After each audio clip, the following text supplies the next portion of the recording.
My son laid a hand on me inside my own kitchen, and I didn't say a word. But the next morning, when he came downstairs thinking I'd just accepted his disrespect, he froze in sheer terror when he saw who was sitting at my dining room table. I was sitting at the head of the table, smoothing out the lace tablecloth, when Jeremiah walked into the room with that air of his, like he owned the world. He hadn't even noticed the swelling on my lip. He was so focused on himself. He grabbed a biscuit, took a bite, and started talking about how things were going to change in this house. But the words died in his throat when the chair next to me moved. His face, which had been flushed from the liquor, turned gray, like he'd seen a ghost. The biscuit fell from his hand and crumbled on the floor. He knew in that 1 second that my silence the night before hadn't been fear. It had been a verdict. But for you to understand how we got to this breakfast that felt more like a courtroom, let me introduce myself properly. I'm Gwendolyn Hayes. I'm 68 years old, a widow, and I live in an old neighborhood in Savannah, Georgia. You know the kind of houses with the big porches and the old oak trees out front? Well, that's me. I've always been a peaceful woman. I raised my son on my own after my Robert passed, worked 2 jobs so he'd never want for anything. But until about 6 hours ago, I didn't know I was sleeping with the enemy right under my own roof. It all happened, or maybe it all fell apart, around 3 in the morning. Jeremiah came home.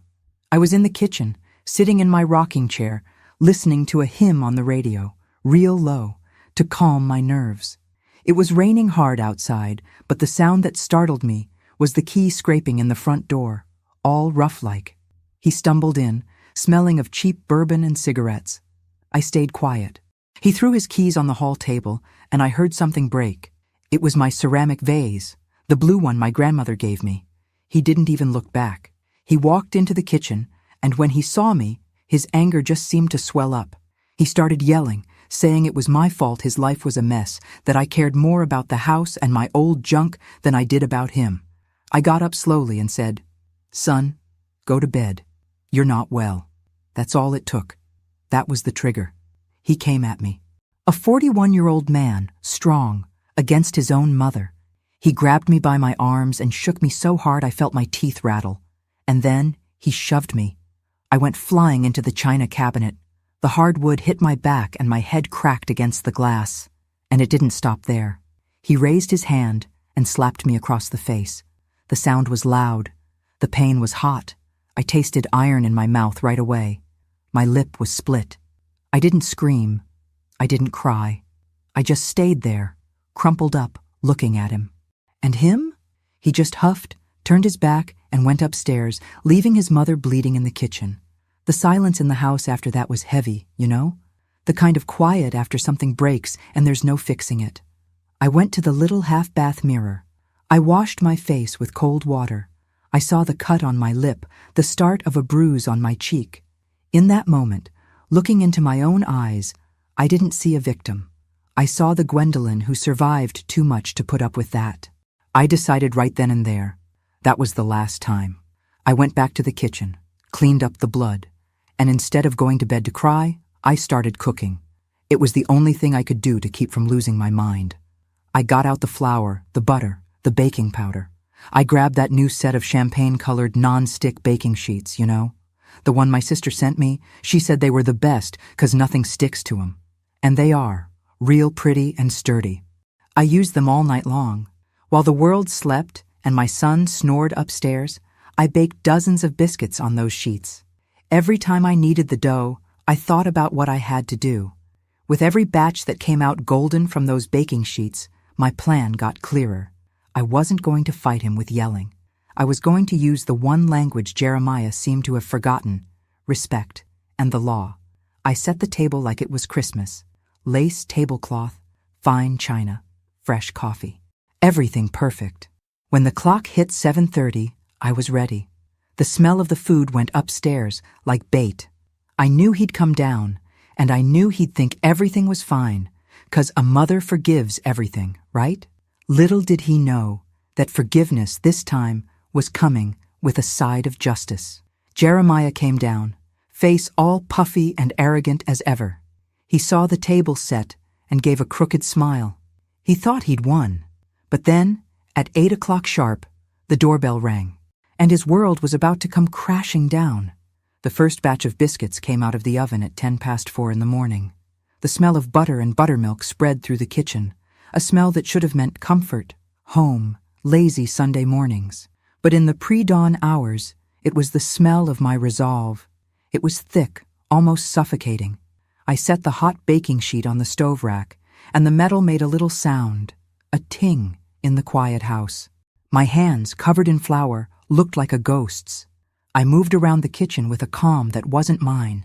It was a borrowed calm, an armor I'd put on over the trembling woman who'd been on the floor just hours before. As I started preparing the second batch of dough, my eyes landed on something on the counter next to the sugar bowl. It's one of those modern digital photo frames, you know, with the sleek black screen. My sister Paulette gave it to me for Christmas. "No more dusty photo albums, Gwen," she told me over the phone from Atlanta. "I bought it on some website. It's beautiful. You just load the pictures and it cycles through so you can remember the good things." And there it was, day and night, cycling through pictures of my life, a loop of happy memories, a constant reminder of everything I'd lost. And right as I looked, a picture popped up. Jeremiah. He must have been about 8. Standing on a fishing boat, his hair all messy from the wind, with a smile that showed the gap where a tooth had fallen out. He was holding up a little fish, a bass, with both hands, like it was the biggest trophy in the world. Next to him, my Robert, his father, was smiling with so much pride his eyes were nearly shut. Oh my God, that picture hit me like a punch to the gut. I leaned against the counter, the flour smudging my robe. I closed my eyes, and I wasn't in my kitchen at 4 a.m. with a split lip anymore. I was back on Lake Lanier on that summer day in 1990. I remember the smell of sunscreen and damp earth. I remember the sound of Robert's laughter echoing across the water. Jeremiah had spent all morning trying to catch something. He was such a patient, determined little boy. When he finally felt that tug on the line, his shriek of joy scared the birds out of the trees. "Daddy, I got one! I got one!" Robert helped him reel it in, calmly teaching him how to hold it. "Look at that, Gwen!" Robert had yelled to me on the shore where I was setting up our picnic. "We got a fisherman in the family." The pride in my husband's voice, it was the most beautiful thing. And Jeremiah, he just looked up at his father like Robert was a superhero, with an adoration, a respect, a love that felt unbreakable. Where did that little boy go? Where in God's name did he get lost? The photo frame changed the picture. Now it was Jeremiah at his high school graduation. Him in a blue cap and gown, holding his diploma. I was next to him, 30 years younger, with a smile so big it felt like it would split my face. He was the first in our family to go to college. The very first. Our church community, the First African Baptist, threw a party for him. Sister Eloise made his favorite carrot cake with cream cheese frosting. Reverend Michael said a prayer for him from the pulpit, calling him our young scholar, an example to us all. I remember sitting there, in that church pew, and feeling my chest swell with so much pride. Gwendolyn Hayes's son. The boy Robert didn't live to see graduate, because Robert was gone by the time Jeremiah was 21, in his last year of college. A massive heart attack, right there on the shipyard docks. He left for work in the morning, kissed me on the forehead, and never came home. Robert's death was an earthquake that shook the foundations of our house, but we survived. I made myself strong for Jeremiah. At the funeral, he held my hand so tight. He didn't cry in front of anyone, just stood there, tall and serious, the spitting image of his father. That night, after everyone had left, he hugged me in the kitchen and just sobbed on my shoulder. "I'm gonna take care of you now, Mama," he said. "I promise. I'm gonna make Daddy proud of me." And he did. For a long time, he did. He graduated with honors, got a good office job at the same port where his father had worked, bought a nice car, helped with the bills. On Sundays, he'd take me to church, sit beside me in the pew, and sing the hymns in that deep baritone voice of his, just like his daddy's. The old folks in the church would look at him and say, "Gwen, you did a fine job. Robert would be so proud of that boy." And I believed it. I lived for that pride. It was my sunshine, my light. Seeing my son become a good man, a respected man, It was proof that all my sacrifice had been worth it. The screen on the frame flickered again. A more recent photo. A 4th of July barbecue in our backyard, maybe 3 years ago. Jeremiah was at the grill, laughing, wearing an apron that said, "The Grill King." He was a little heavier, but he looked happy. Our neighbors were there, Mrs. Bernice, her husband, who was still alive then. It looked like a perfect life, straight out of a magazine. But happiness, sometimes, is just a photograph, a frozen moment. Because it was right after that barbecue that the cracks started to show. It started with his job. Restructuring. That's the word they used. The port was modernizing, bringing in new people with new ideas. Jeremiah's position, which had been secure for nearly 20 years, was suddenly optimized. They demoted him, gave him a desk in a corner with far less responsibility and, worst of all, less respect. For Jeremiah, that wasn't just losing a title. It was like they'd erased his father's memory. He felt the legacy of Robert, a man who gave his life to that place, had been dishonored. He didn't tell me the details at the time. He just got quiet, a different kind of quiet than mine that morning. His quiet was sharp, full of thorns. He started coming home later. I'd smell the liquor on him, but pretend I didn't. Had a long meeting, he'd lie, and I'd pretend to believe him, and then the money started getting tight. "Mom, can you lend me $200? I'll pay you back at the end of the month." I'd lend it, and he'd never pay it back. Then it was $500, and on it went. The first time he raised his voice at me in a way that scared me. I'll never forget it. It was over something stupid. A faucet in the kitchen was dripping. I'd asked him 3 times to fix it. That Saturday morning, I asked again. "Jeremiah, honey, when you have a minute, could you take a look at that faucet?" I was washing some collard greens in the sink. He was at the table, reading the paper. He didn't look up, just said in a low, gravelly voice, "Let the damn thing drip." The rudeness caught me off guard. "But son, it's wasting water and the noise bothers me." That's when he snapped. He slammed the newspaper down on the table so hard the coffee cup jumped. He stood up, and for the first time, he loomed over me. Not my boy, not my proud young man, but a big, angry man. "Damn faucet!" he yelled, his voice echoing in the kitchen. "You're worried about a damn faucet when my life is going down the drain? If Daddy were here, he wouldn't have let this happen. He was a real man. He would have handled things. But no, I'm stuck with you. A woman who cares more about a dripping faucet than her own son." I took a step back. My heart was racing. I held onto the edge of the sink, my hands wet and cold. It wasn't what he said. It was his eyes. There was a look in them I'd never seen before. A nasty, poisonous resentment. And for the first time in my life, I felt a chill of fear for my own son. Not a fear that he'd get hurt. A fear of what he might do. I didn't answer. I just stood there, watching him as he grabbed his car keys and stormed out, slamming the door. I was left in the kitchen, listening to the sound of the dripping faucet. Drip, drip, drip. Each drop seemed to be marking the time of a new era in our house. The era of fear. I sighed, pulling myself back to the cold morning. The smell of biscuits was in the oven again. I pulled the sheet out with an oven mitt, the heat hitting my bruised face. The photo on the frame had changed again. It was a picture of me and Robert on our wedding day. So young, so full of hope. "Oh, Robert," I whispered to the empty house, "you would not like the man our boy has become." I reached for the bowl to start the 3rd batch. I was going to need a lot of biscuits. After all, I had important company coming for breakfast. And Mrs. Bernice, I knew, loved my biscuits with peach preserves. The grandfather clock in the living room chimed 5. The deep, melancholic bells rolled through the house, marking another hour of my vigil. I already had 3 batches of biscuits cooling on the rack, perfectly golden, lined up like little soldiers. My kitchen, which had always been my sanctuary, my place of creation, had become a war room.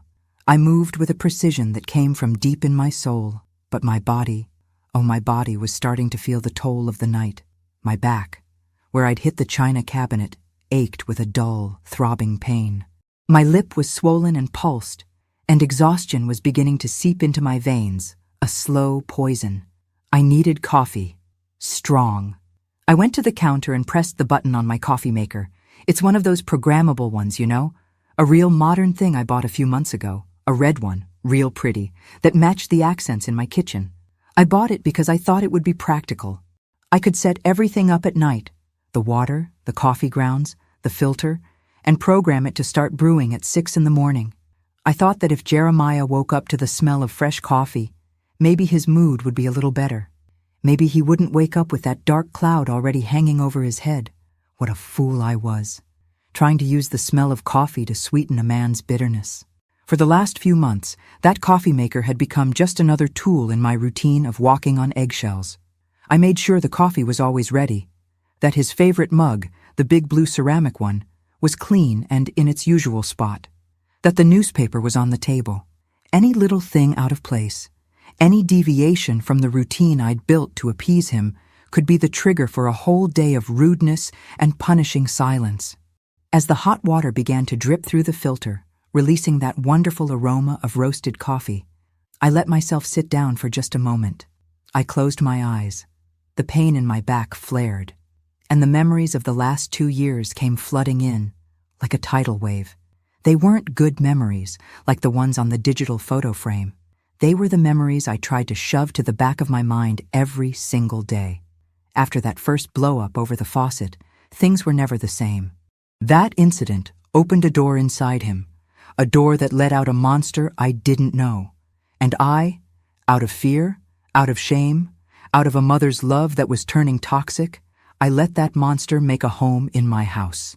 The full layoff from the port came 6 months later. They called him into the boss's office on a Friday afternoon and handed him a cardboard box for his things. 20 years of service, tossed out like trash. He came home that day pale, carrying the box like it was a coffin. He didn't cry. He didn't yell. He just put the box in the middle of the living room, went upstairs to his room, and stayed there for 2 days. I'd knock on the door, bring him food, beg him to come out. Nothing. On the 3rd day, he came out. And he was a different man. What little respect he had left in him, the last spark of that proud boy the church had applauded, was gone. From that day on, everything was my fault. If it rained, it was my fault. If his football team lost, it was my fault. And most of all, his father's absence was my fault. "You never really understood him," he'd scream, his breath already smelling of liquor at 3 in the afternoon. "You think he was happy working like a dog at that port? He worked himself to death for you, for this house. And what did you do? You turned the house into a museum. You worshipped the chair he sat in more than the son he left behind." It was cruel, and it was a lie. Robert loved his work. He was proud to be a man who worked with his hands, who provided for his family. And I loved Robert. I didn't worship things. I cherished memories. But how do you explain that to a man who's decided to rewrite his own history to justify his misery? The house, once my refuge, became my battlefield. I learned to read the signs, the way he slammed the car door, the sound of his footsteps on the porch. I could tell, just from those little things, if the night would be filled with yelling or icy silence. Both were torture. The financial manipulation got worse. He stopped asking to borrow. He started demanding. He started using my credit card without asking. I'd see the bills come in, charges from bars, liquor stores. I'd try to talk to him. "Jeremiah, we need to watch our spending." The answer was always the same. "It's my money too, the money Daddy left. Or do you think this house pays for itself?" He'd forget that I had my own retirement, Robert's pension, and the money I still made doing small sewing jobs for the ladies in the neighborhood. But in his mind, everything was his. The house was his, the money was his, and apparently I was his, to use and abuse as he saw fit. I became a prisoner in my own home. I stopped inviting my friends over for afternoon tea. Mrs. Bernice, my next-door neighbor and best friend, would sometimes stop at the gate. "Gwen, is everything all right? I haven't seen you in days." And I'd lie. "Oh, Bernice, it's just my rheumatism acting up. I'm just taking it easy." The shame was eating me alive.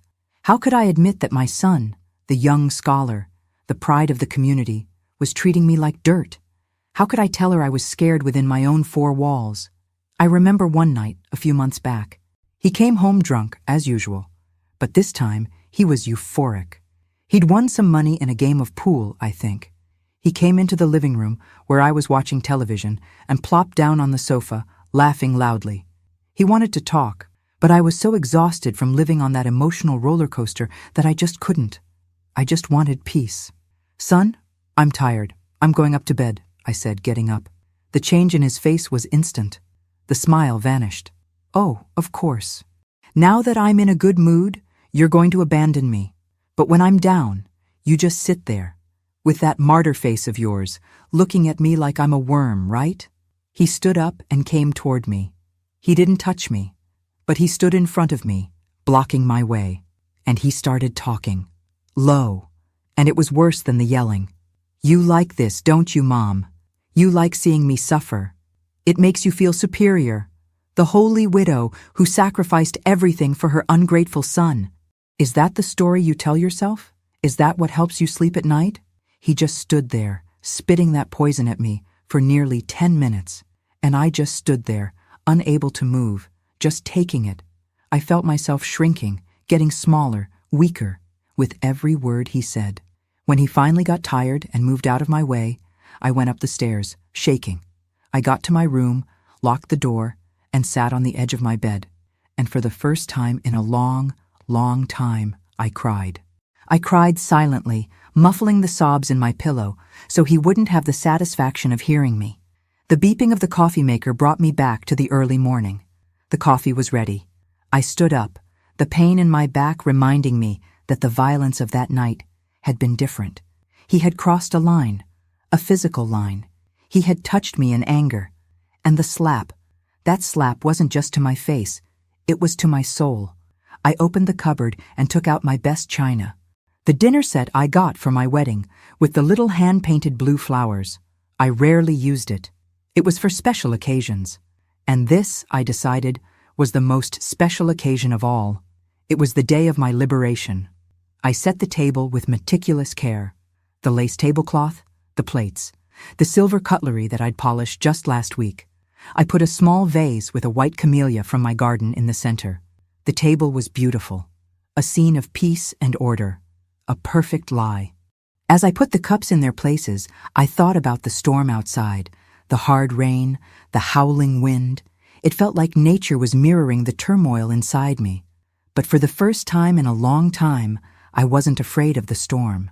Not the one outside, and not the one sleeping upstairs. Because I knew that when the sun came up, my own personal storm was finally going to break. I looked at the clock. 5:45. I still had time. Time to bake the last batch of biscuits. And time to make the phone calls that would change everything. The house was about to wake up, and justice, my dear, was going to be served hot, right alongside the coffee. It was exactly 3:15 in the morning when the key scraped in the front door lock. I know the exact time because the grandfather clock had just chimed 3, and I'd counted every one of the 15 ticks that came after. I was sitting in my rocking chair in the kitchen, wrapped in my bathrobe. It was a flannel bathrobe, real thick and plush, a deep navy blue. I bought it last winter because my joints ache something fierce with the savannah damp and cold. I remember thinking, when the package arrived, that it felt like a hug. And that morning, I was clutching it around me like it was a shield, trying to find some kind of warmth, some kind of protection from the cold that was coming from inside me. The door flew open with a bang, like it had been kicked, and slammed against the hallway wall. The sound echoed through the silent house. My heart jumped and started beating a fast, frantic rhythm in my chest. I held my breath. I waited. Jeremiah came in, a dark silhouette against the dim street light. The rain had gotten heavier, and he was soaked to the bone. Water dripped from his hair, from his coat, making a dark puddle on my wood floor. He looked like a wounded, angry animal that had sought shelter from the storm. He just stood there for a moment, his breathing heavy, almost a growl. And then he moved. With a sudden fury, he pulled the bundle of keys from his pocket and threw it with all his might toward the little hall table. I heard the sharp, shattering sound of ceramic. My vase, my blue vase that had belonged to my grandmother. The sound of that heirloom breaking was like the sound of my own heart splitting in two. A dry sob rose in my throat, but I forced it down. Crying now? No. Crying would be a luxury, and it would be dangerous. He didn't seem to care what he'd broken. He kicked the door shut and came walking toward the kitchen. His steps were heavy, unsteady. The smell hit me first, a sharp, sour smell of cheap bourbon mixed with the smell of rain and pure rage. He stopped in the kitchen doorway, his big body filling the frame. The only light was the one over the stove, a yellowish light that cast long, frightening shadows. His eyes found me in the dimness. "What is it, Mom?" His voice was a slur, thick and pasty from the drink. He took a step into the kitchen, sitting there in the dark like a ghost, waiting up to give me a lecture, to judge me. I didn't move in my chair. I kept my hands clamped on the arms of the rocker, feeling the worn wood under my fingers. I knew from experience that any move I made could be seen as a provocation. Silence was my only defense. "Answer me!" he suddenly yelled, and his voice echoed off the pots hanging on the wall. "Are you praying for my lost soul? Or are you more worried about your damn old vase I broke?" The mention of the vase, the coldness with which he spoke of that object he knew meant so much to me, gave me a courage I didn't know I had. I stopped rocking. Slowly, with what little dignity I had left, I stood up. My back popped. I looked him straight in the eye, trying to find, deep down, any trace of my boy.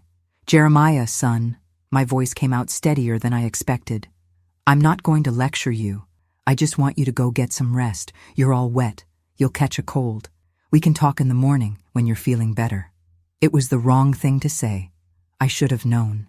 Trying to be reasonable with a man who has lost his reason is like trying to put out a fire with a thimble of water. My words, my calm, my motherly concern, to him they sounded like an insult, like I was treating him like a child. His face twisted into a mask of fury. "Don't you tell me what to do," he roared, taking another step toward me. He pointed a trembling finger at my face. "You don't understand anything. You never have. You live in your little fairy tale world with your old junk, your memories, Daddy's ghost. The real world is out there, Mom, and it's eating me alive. And you just sit there and tell me to go to sleep." "That's not it, son," I started to say, holding up a hand in a gesture of peace. "Shut up." His shout was so violent I flinched, and then he came at me. It wasn't a shove, it was an assault. He grabbed my upper arms with a strength I never imagined he had. A strength born of frustration and alcohol. His fingers were like steel talons, digging into the thin skin of my arms. The pain was immediate and searing. "Jeremiah, stop! Please, you're hurting me!" I cried out, and for the first time, my voice broke with panic. But he wasn't listening.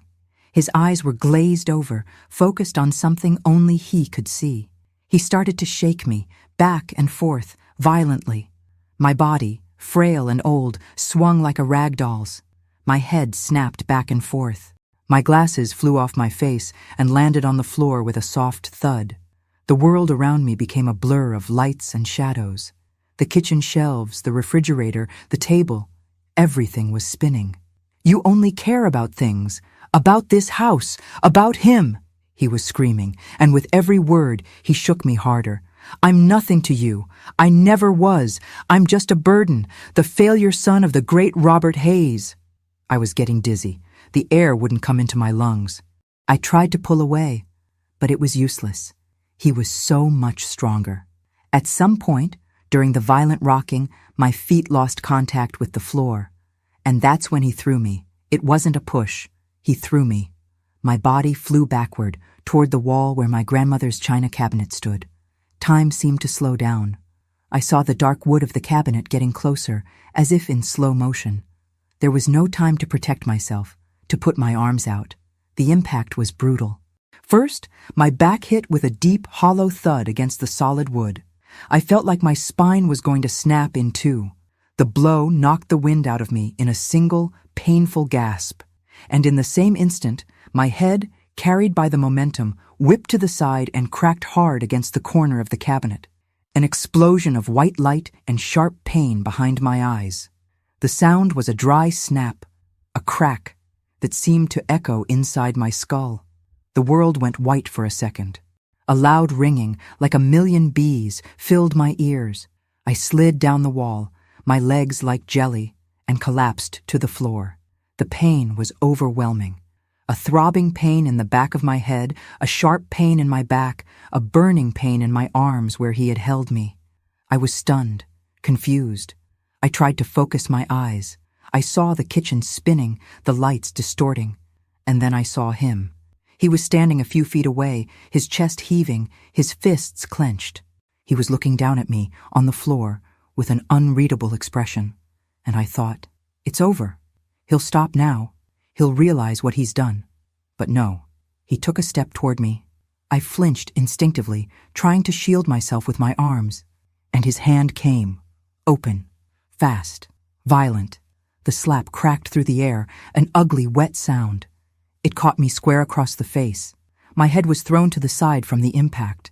I felt the skin of my lip tear against my own teeth, and the hot, salty taste of blood filled my mouth. And that was it, the final act. He stood there, over me, for a few more seconds. His breathing was still heavy. I looked up at him from the floor. My son, the baby I carried in my arms, the boy I taught to walk, to talk, to pray, and I didn't recognize him. The man in front of me, with his hate-filled eyes, was a stranger, an intruder, a monster. And then, without another word, as if he'd finally expelled all the poison he was carrying, he turned. He turned his back on his mother, lying bruised and bleeding on the kitchen floor. And he went upstairs. I heard his steps, heavy and slow, in the upstairs hallway. And then, the final sound, the slam of his bedroom door, a sound that sealed my fate and his, the sound that began the longest morning of my life. The silence that settled in the kitchen after his bedroom door slammed shut was the heaviest thing I have ever felt in my life. It wasn't a peaceful silence. It was a vacuum, a silence of shock, the kind of quiet that comes after an explosion when everything around you is destroyed and the dust hasn't settled yet. The only thing I could hear was the sound of the rain outside, relentless, and the sharp ringing inside my own head. I lay there, on the floor, for what felt like an eternity.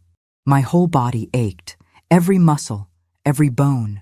The back of my head throbbed with a steady, nauseating rhythm. The taste of blood in my mouth was strong, and I could feel a warm trickle running down my chin. I was curled up, my arms wrapped around my knees like a frightened child, and for a moment, that's all I was. Scared, terrified. A 68-year-old woman, alone, hurt on the floor of her own home by the person she loved most in the world. The tears came, silent, hot. They ran down my face and mixed with the blood on my chin. They weren't tears of anger. They were tears of pure, absolute grief. A grief that wasn't just physical.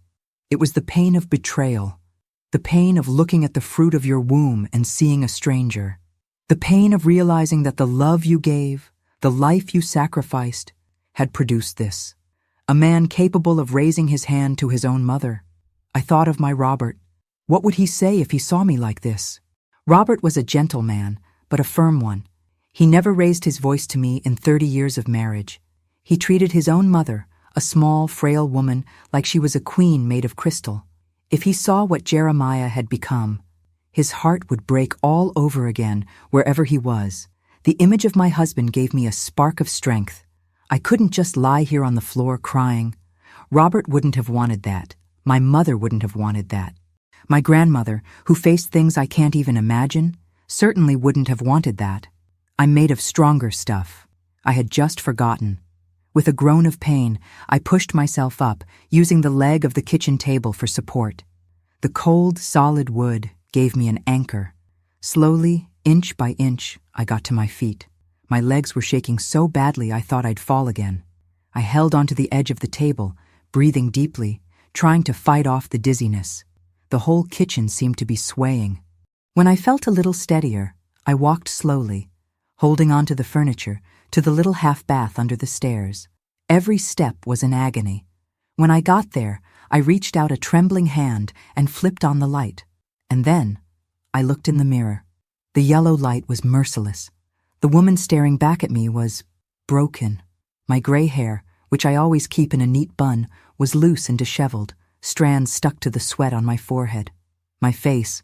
My left cheek was red and swollen, and the skin around my eye was already starting to darken, a nasty purple bruise forming. And my lip. It was split, puffy, the dried blood forming a dark crust in the corner of my mouth. I raised my hand and touched the bruised cheek with my fingertips. The skin was hot, tender, and as I touched it, I didn't just feel the physical pain. I felt the humiliation, the shame. That mark on my face wasn't just a bruise. It was the visible proof of my failure. The failure of a mother who didn't see the monster growing. The failure of a woman who let fear silence her. And it was right there, looking at that mark, that the sadness began to turn into something else. Something cold, hard, an anger. But it wasn't a hot, explosive anger like Jeremiah's. It was a cold, calculating anger. An anger that didn't scream. It whispered, and what it whispered was, never again. I turned on the cold water tap. I cupped my hands and splashed the icy water on my face, once, twice, 3 times. The water stung my cut lip, but it was a good pain.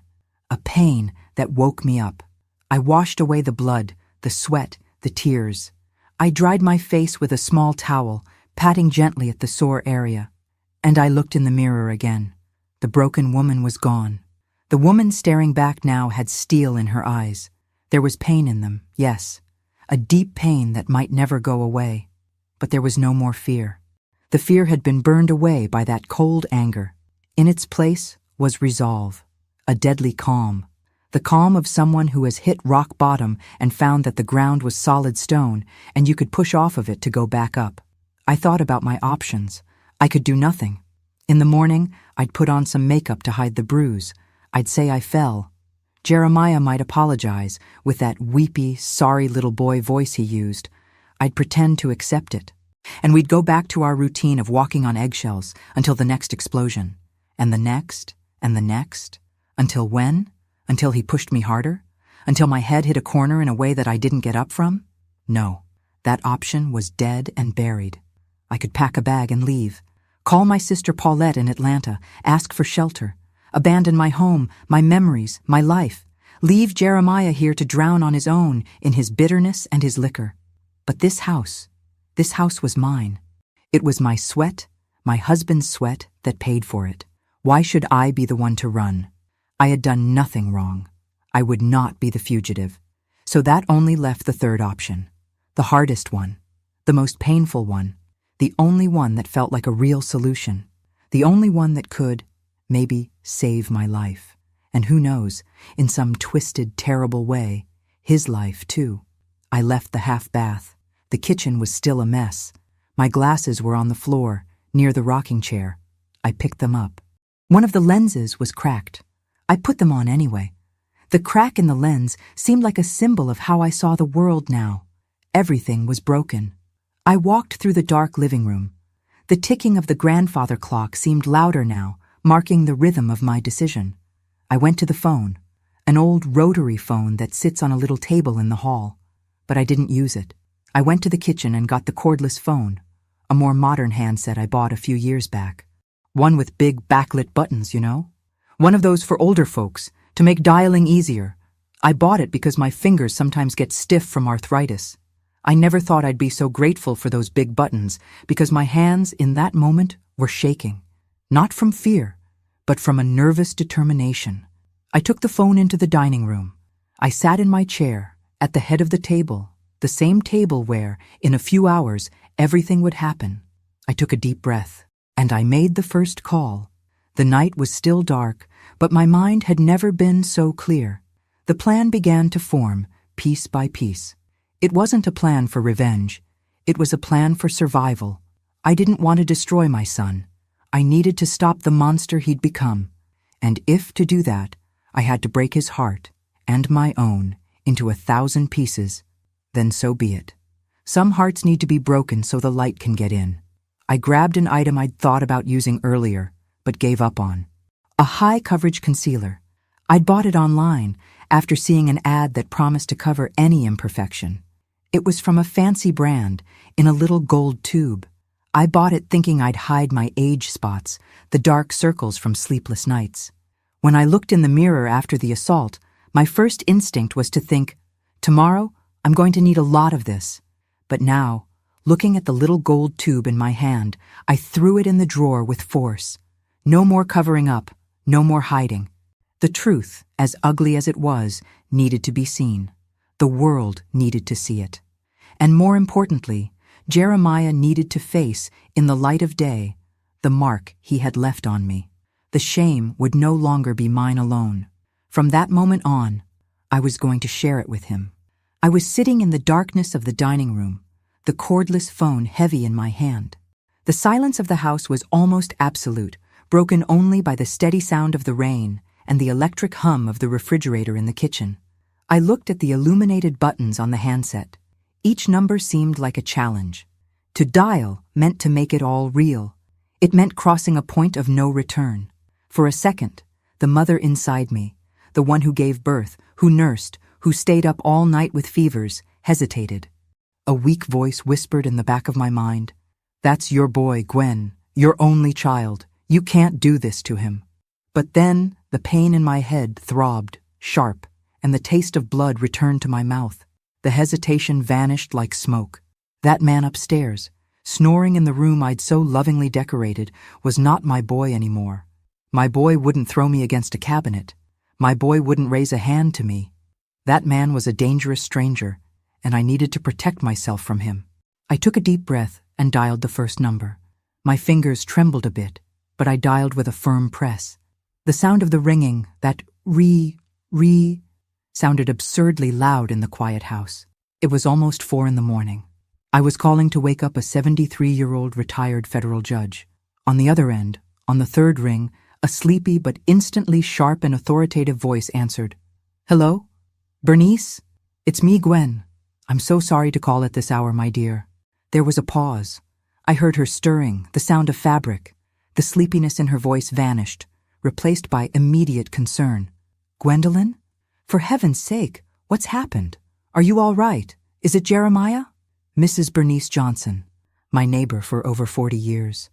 We'd watched our children grow up together, buried our husbands within months of each other, shared countless cups of tea on the porch. But Bernice was more than a friend. Before she retired, she was one of the most respected judges in Georgia. A black woman who broke barriers, who faced the system and won. Her mind was as sharp as a razor, and her presence commanded a respect few people could. If there was anyone in the world who would understand the complexity of my situation, the mix of love and terror, it would be her. I swallowed hard. The shame burned my throat. I need you, Bernice. It happened again. But this time, it was worse. I didn't need to say anything else. I heard her sigh on the other end. A heavy sigh, not of surprise, but of deep sadness, of confirmation. "Did he hurt you, Gwen?" The tears welled up in my eyes again, but my voice stayed steady. "Yes." "Call the police," she said without hesitation. It wasn't a question. It was a command. "I'm going to," I answered.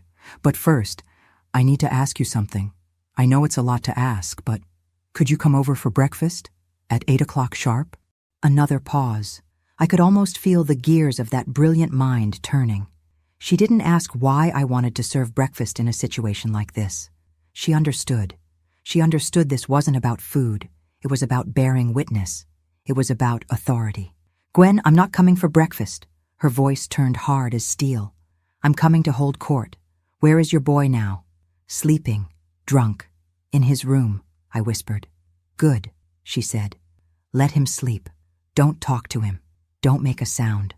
Just do what you have to do. I'll be there at 8. And Gwen." "Yes?"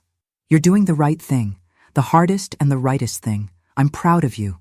When she hung up, I felt a wave of relief so strong my legs went weak. I wasn't alone anymore. The cavalry was coming, and my cavalry wore an impeccable pantsuit and had the U.S. Constitution memorized. I took a deep breath, gathered my strength, and dialed the second number. The Savannah Police Department. A tired night shift operator answered. "Savannah PD, what's your emergency?" "It's not exactly an emergency," I said, trying to keep my voice calm and even. "My name is Gwendolyn Hayes. I'd like to speak with Detective David Miller if possible." Ma'am, it's 4:30 in the morning. Detective Miller is off duty. I know, I insisted, with a firmness that surprised even myself. We attend the same church, First Baptist. Please, I need you to contact him. It's regarding a domestic violence situation. I'm the victim. The shift in the operator's tone was immediate. The bureaucracy gave way to urgency. One moment, ma'am. I waited, my heart hammering against my ribs. Detective David, a good man, a deacon at our church. He'd known Jeremiah since he was a boy in the choir. He'd watched Jeremiah grow, watched him become a man. But he was also a cop, a man of the law. I wasn't calling Brother David, the deacon. I was calling Detective Miller, the officer, and I needed him to act like one. After a few minutes that felt like hours, David's deep, familiar voice came on the line, thick with sleep and concern. Sister Gwen, what's going on? Are you safe? And then, for the second time that night, I had to tell it. I had to put my shame into words. David, Jeremiah, he assaulted me. He came home drunk and he hit me. My voice broke on the last word. I heard a rustling sound in the background, like he was getting out of bed, pulling on clothes in a hurry. Where is he now, Sister Gwen? Is he still there? Do you need me to send a car right now? No, I said too quickly. He's sleeping. I'm safe for now. David, I don't want them to come now. I don't want a scene in the middle of the night with sirens and lights waking up the whole neighborhood. I want to do this my way, with dignity. He was silent, processing. I knew I was asking for something outside of protocol. I have a plan, I continued. Mrs. Bernice Johnson will be here at 8 in the morning. I want you to come too, David. You and 2 other officers. I want you to walk in, sit down, and we're going to handle this like civilized people. Before you take him. David sighed, a sigh of a man torn between his duty and his affection for my family. Sister Gwen, that's highly irregular. I know it is, David. But you know me. You know Jeremiah.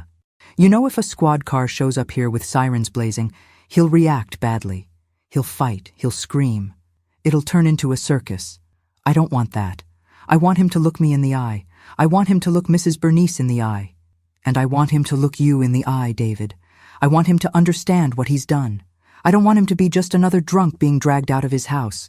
I want him to feel the weight of his community's disappointment. Do you understand? He was quiet for a long time. Then he said, I understand, Sister Gwen. 8 o'clock sharp. We'll be there. Just lock yourself in your room to be safe. And if he wakes up, if he tries anything, you call me immediately. Understood? Understood, David. And thank you. God bless you, Sister Gwen, he said, and hung up. 2 calls made, 1 to go, the most personal one. I dialed the area code for Atlanta.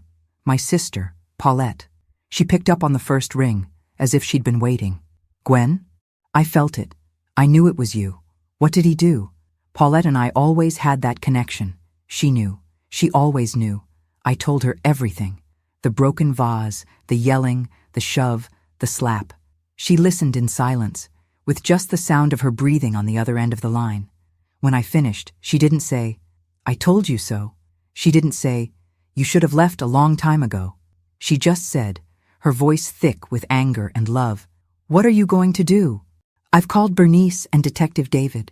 They're coming at 8, I said, my voice now sounding exhausted.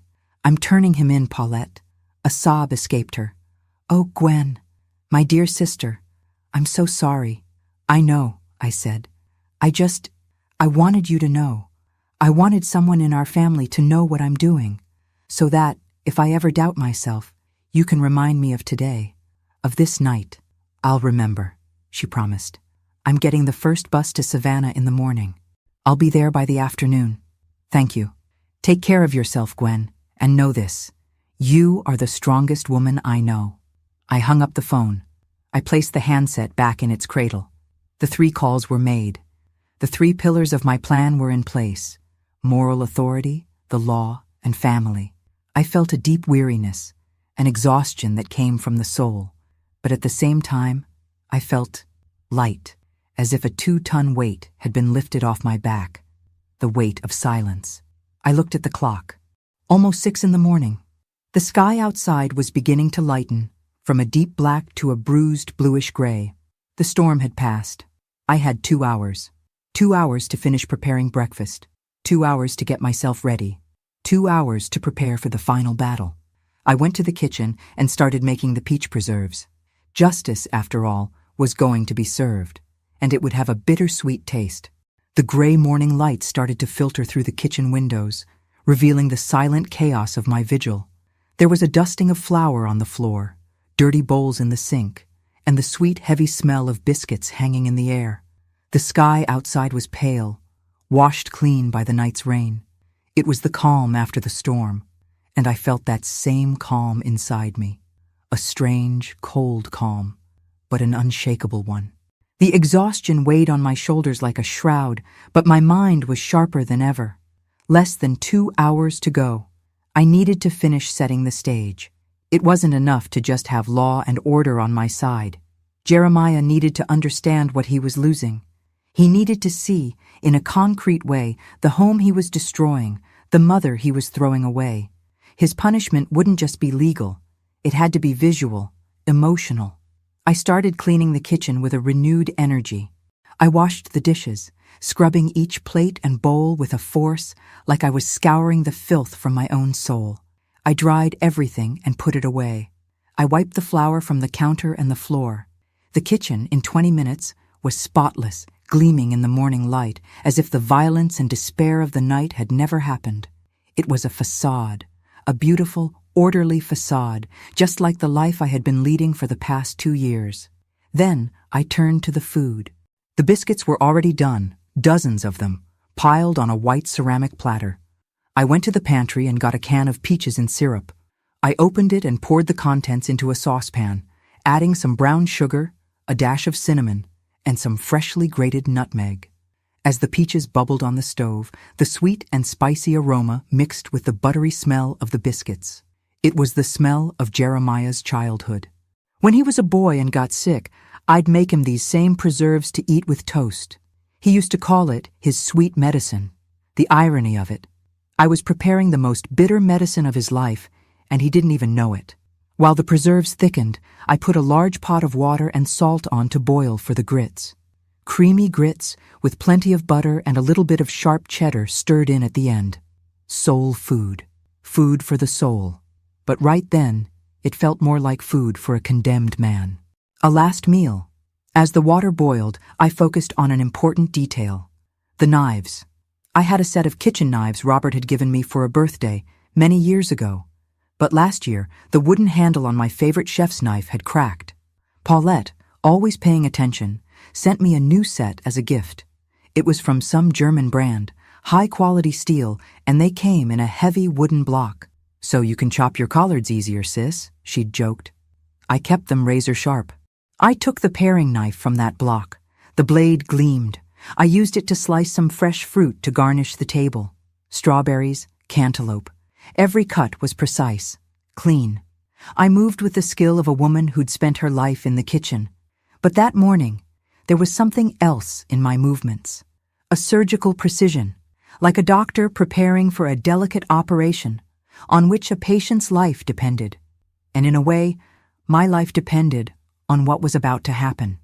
With the food almost ready, it was time to set the table. I went to the china cabinet, the very one I'd been thrown against. I ran my hand over the dark wood, feeling the solid texture, the history in it. I opened the glass doors carefully. The smell of old wood and beeswax filled my senses. Inside was my heritage, my wedding china, my mother's crystal glasses. First, the tablecloth. I went to the linen closet in the hall and took out my best one. White, pure linen, with a delicate lace trim handmade by my grandmother. I used it so rarely, it still smelled of the lavender sachets I kept with it. I spread it over the dining room table. The stark white fabric covered the dark wood, creating a shocking contrast. A blank canvas for the scene that was to come. Then, the china. I went back to the cabinet and with reverent care took out the dinner set. Plates, saucers, cups. Each piece was white with a thin gold rim and tiny hand-painted blue flowers. I washed them in the sink, one by one, to get any dust off, and dried them with a soft cloth. I set 4 places at the table. One at the head, for me. One to my right, for Mrs. Bernice, one to my left for Detective David, and one at the other end, facing me, Jeremiah's place. I placed the silver cutlery, which I had polished the week before, next to each plate. White linen napkins, ironed crisp, folded neatly. A small crystal vase with a single white camellia from my garden in the center of the table. The table was set for a king, or for a sacrifice. The line between the two, I was discovering, was very thin. Everything was ready. The food, the table. Now it was my turn. I went upstairs, the steps creaking under my feet. The upstairs hallway was dark and quiet. I walked past Jeremiah's door. I could hear him snoring, a heavy guttural sound. The sound of a man sleeping the sleep of the unaware, with no idea of the earthquake that was about to shatter his life. For a brief second, I felt a pang of pity, an almost overwhelming urge to open that door, to shake him, to scream, "Wake up, my son! Wake up before it's too late!" But I didn't. I took a deep breath and continued on to my room. I entered my sanctuary. My room was simple, tidy. The patchwork quilt I made myself was on the bed. The white lace curtains filtered the gray morning light.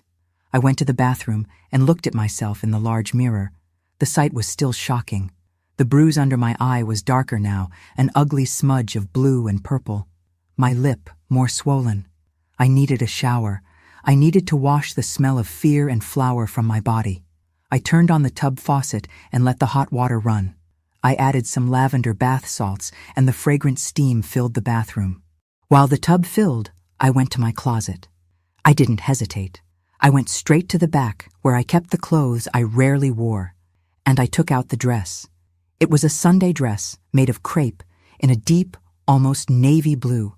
It had long sleeves, a modest neckline, and fell straight to my mid-calves.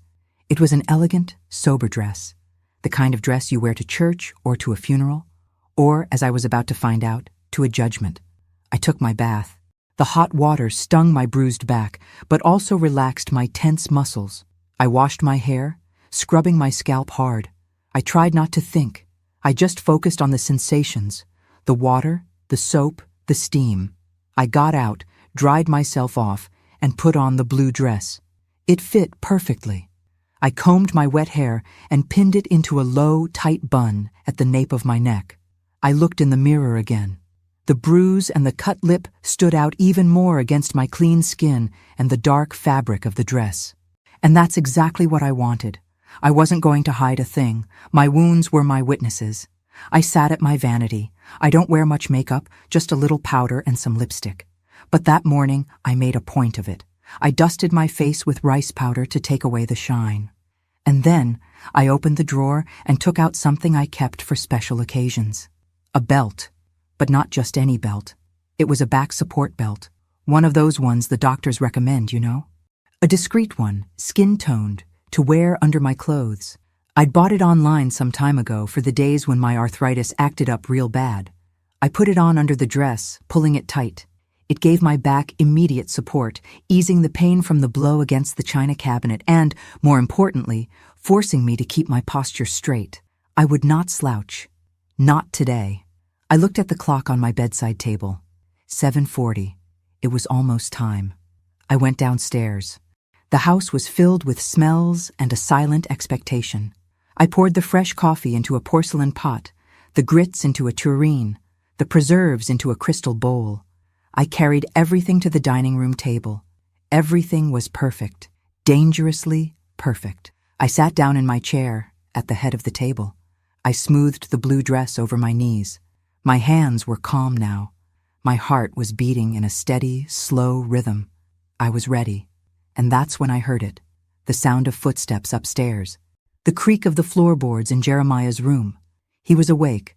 The guest of honor was about to come down for his feast. The sound of footsteps upstairs was unmistakable. First, the groan of the bed, a heavy, lazy sound. Then, the shuffling of feet on the wood floor. I knew that routine by heart. It was the sound of a hangover, the sound of a man moving through a fog of headache and shallow regret. I stayed seated, motionless, my hands folded in my lap, feeling the texture of my dress. My heart didn't speed up, my breathing didn't change. I was the picture of serenity, a calm statue sitting at the head of a war table. I heard the water run in the upstairs bathroom, a quick shower. He always did that, as if water could wash away not just the grime from his body, but the filth from his soul. Foolish man.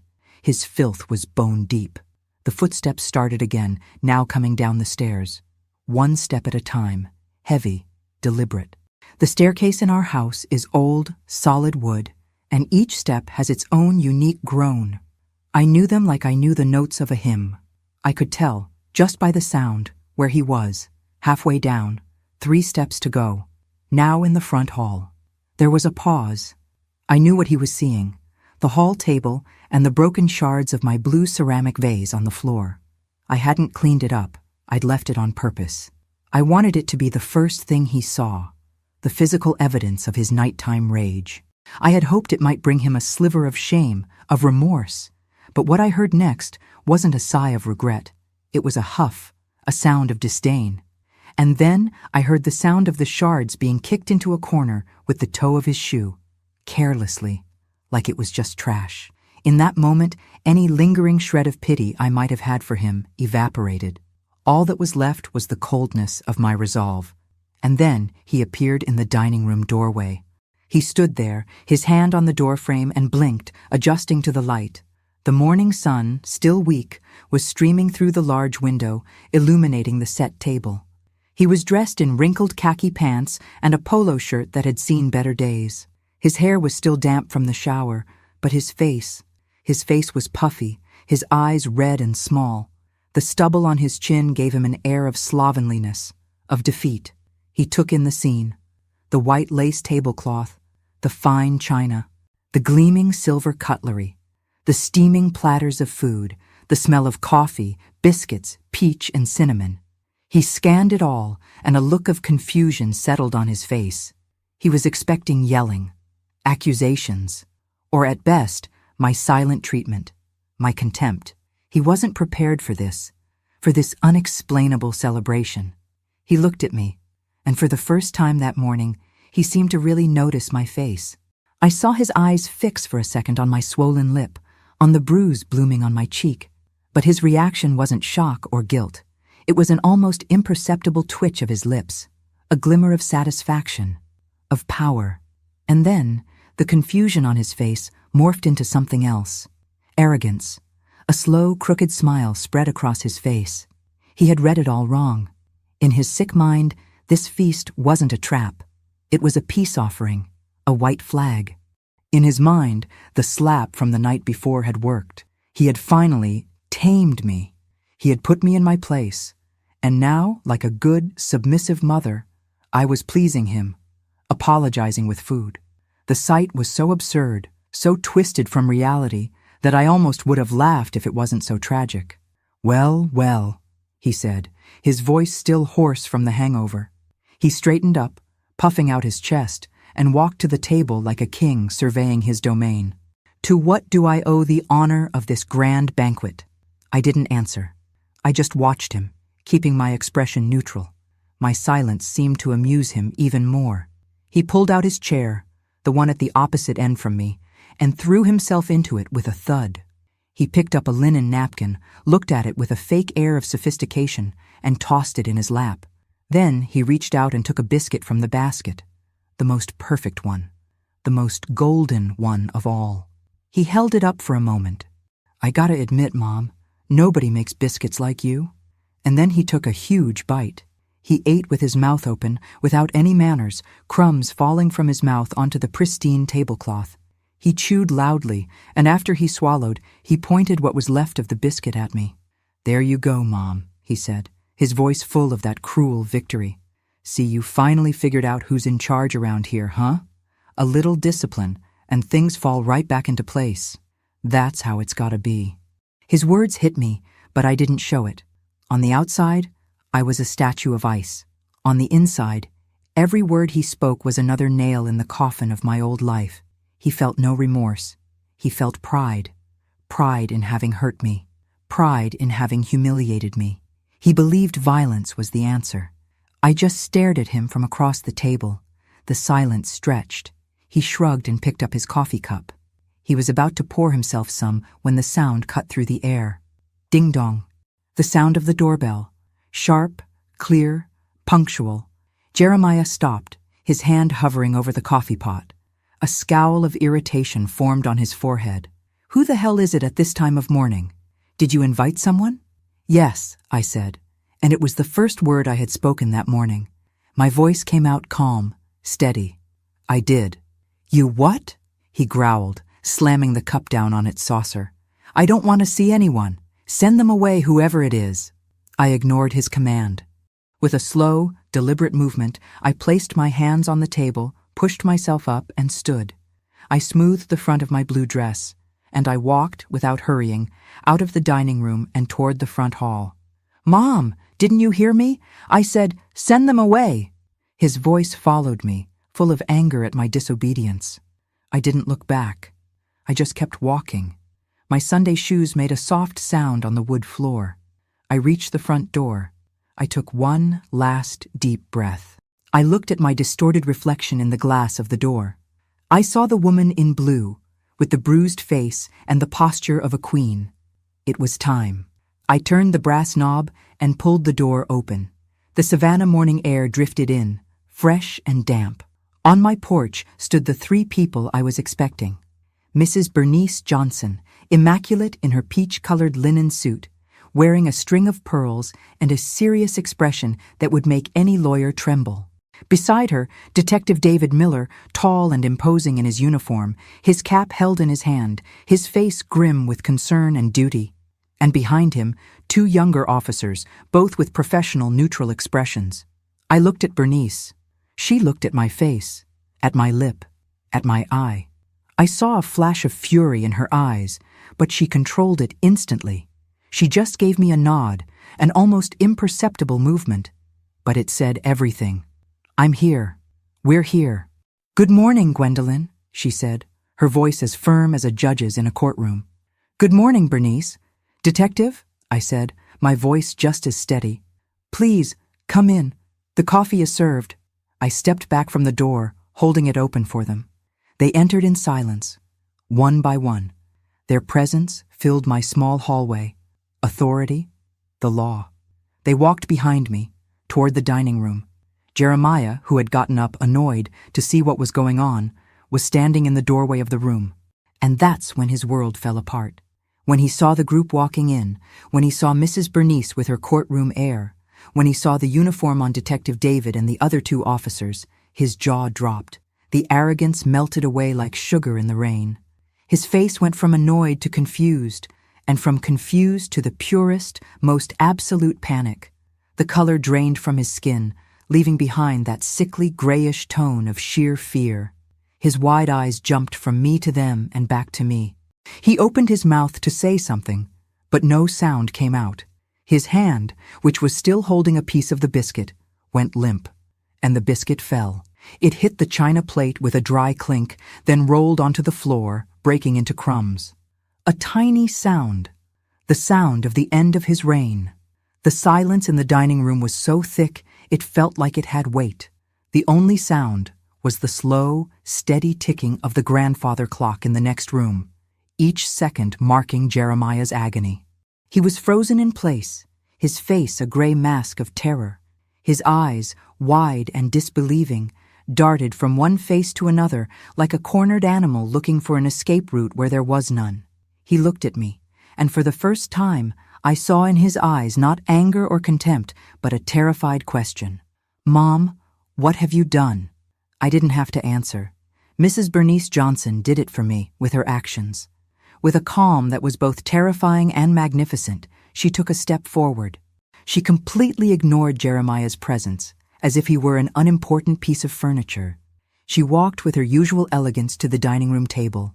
Her low-heeled shoes made a soft, determined sound on the wood floor. She didn't go to the place I had set for her, to my right. No, she went straight to the chair at the head of the table, facing me, the chair Jeremiah had just abandoned, the chair that, by right and tradition, belonged to the head of the family, my Robert's chair. She pulled out the heavy wooden chair with a smooth movement, the scraping sound echoing in the room. She sat down. She straightened the jacket of her linen suit. She placed her leather purse on the floor beside her. And then she looked at Jeremiah. just looked. There was no anger in her gaze, no pity. There was only the weight of 60 years of friendship with me and the weight of a lifetime spent upholding the law. It was a look that stripped the soul bare. Under that gaze, Jeremiah seemed to shrink. The big, imposing man who had thrown me against the wall hours before now looked like an awkward, frightened boy, lost in a grown-up's living room. Detective David and the other 2 officers remained standing in the doorway, positioned strategically. They didn't say a word. They didn't need to.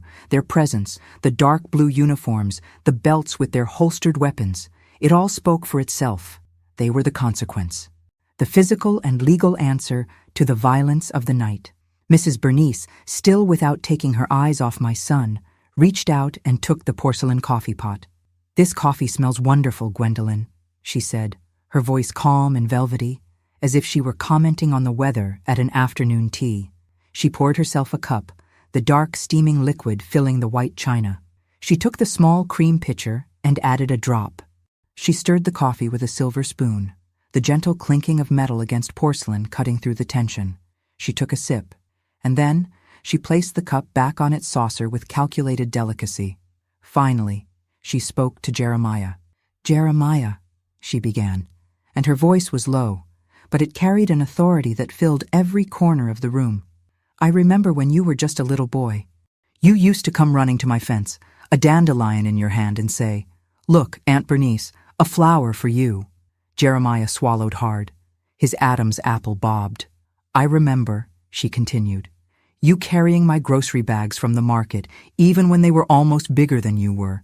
You were such a polite boy, so kind. Let me get that, Aunt Bernice. You shouldn't be straining yourself. That's what you always used to say." She paused, taking another sip of coffee. Every word she spoke was a small blow, a reminder of the man he should have been, in stark contrast to the man he had become. It wasn't an accusation. It was a eulogy. "Your father," she said, and Robert's name seemed to hang in the air, "would have been so proud of that boy. The boy who became a man, went to college, the first in the family, the pride of our community, the pride of his mother." She paused and glanced at me. Then her eyes returned to Jeremiah, and the softness in her voice was gone, replaced by a blade of steel. "Where did he go, Jeremiah? Where is that man?" Jeremiah opened his mouth. A hoarse sound, a groan, escaped. "Aunt Bernice, I don't know what you're talking about. This is just, a family misunderstanding." It was the wrong thing to say. Mrs. Bernice's eyes narrowed. "A family misunderstanding?" she repeated, her voice dripping with irony. She gestured with her chin in my direction. "Look at your mother's face, Jeremiah. Look closely. That on her lip, the bruise forming under her eye. Does that look like a misunderstanding to you?" He couldn't look. His eyes fell to the floor, to the crumbs of the biscuit he had dropped. "No." Mrs. Bernice's voice was sharp now. "That has a name, and we both know what it is." That was Detective David's cue. He stepped forward, pulling a small notepad from his uniform pocket. His presence was imposing. He looked at Jeremiah with an expression of profound disappointment. "Jeremiah Hayes," David said, his voice grave and official, without the warmth of Brother David from church. "We've received multiple complaints of disturbing the peace from your neighbors over the last 6 months. Loud noise, late-night music, shouting." Jeremiah hunched his shoulders, still staring at the floor. "We also have a record," the detective continued, flipping a page in his notepad, "of an altercation at the Salty Dog Bar 3 weeks ago. You were involved in a fight and had to be restrained by security. You were released with a warning." Jeremiah's head came up a little, surprised that he knew about that. "And we have 2 reports, not yet confirmed by a traffic stop, of you driving recklessly after leaving said bar. In short, Jeremiah, you've been on our radar." David paused, and his gaze grew even more serious. "And then this morning, at 4:37 a.m., I received a phone call, a domestic assault complaint, from this address. The victim, your mother, Gwendolyn Hayes." Every word from the detective was a nail being hammered. The list of his failures, his transgressions, being read aloud in his childhood dining room, in front of the woman who was a second mother to him. The humiliation was palpable. The air was thick with it. I stood up. All eyes turned to me. My back was aching, but the back support belt I'd put on under my dress kept me upright. I would not falter. Not now. I walked slowly around the table until I was standing next to Mrs. Bernice's chair. I placed my hand on her shoulder, and I felt the solidity, the support. And then I looked at my son. Not at the floor, not at the wall. Straight into his eyes. And for the first time in a very long time, I was the one who made him look away. "Jeremiah," I began. My voice was calm, but there was no warmth in it. It was the voice of a woman who had walked through hell during the night and come out the other side. I needed him to understand. This wasn't about hate. It was about something much more complicated. I'd put on lipstick before coming downstairs. A wine-colored lipstick, real dark, with a matte finish. My niece had sent it to me as a gift. She said it was long-lasting, that it wouldn't even come off if you drank water. I put it on that morning for a reason. I didn't want them to see my lips tremble. I wanted my mouth to be firm, strong, when I delivered his sentence. "I didn't call them here out of hate, Jeremiah," I said, the color of the lipstick making every word stand out. "I called them because I love you." He snorted, a sound of scorn. "You love me? You call the cops on someone you love?" "Sometimes," I replied, without blinking. "Sometimes, the greatest act of love isn't protecting someone from the consequences of their actions. It's delivering them to them." The room fell silent again. The only thing moving was the steam rising from the coffee cups, like souls ascending to heaven. The trap was set. The witnesses were in place. The law was present. And now, it was the victim's time to speak. Jeremiah's scornful laugh hung in the air for a second, thin and brittle, before it died under the weight of my gaze. "You call this love?" he repeated, his voice rising an octave, bordering on hysterical. "This is betrayal. You're turning me over to strangers. This is a family matter, Mom. Our business." "No, Jeremiah." Mrs. Bernice's voice cut through the air, cold and precise as a scalpel. She didn't even bother to look at him. She continued to sip her coffee as if discussing a trivial matter of gardening. "It stopped being a family matter the moment you raised your hand to the woman who gave you life. At that instant, it became a community matter, a legal matter. And if I may say so," she finally set her cup down and fixed her eyes on him, "it became my matter." The power in those last words silenced Jeremiah instantly. Arguing with me was one thing. Arguing with Judge Bernice Johnson was something else entirely. He shut his mouth, his face twisted in a mixture of anger and fear. I remained standing next to Bernice, my hand still on her shoulder. I felt as if I were drawing her strength, her courage. I looked at my son, the frightened man-child across the table, and the torrent of words I had held back for 2 years finally found a way out. "A family matter," I repeated, my voice low, but every syllable weighted with pain. "You want to talk about family, Jeremiah? Let's talk.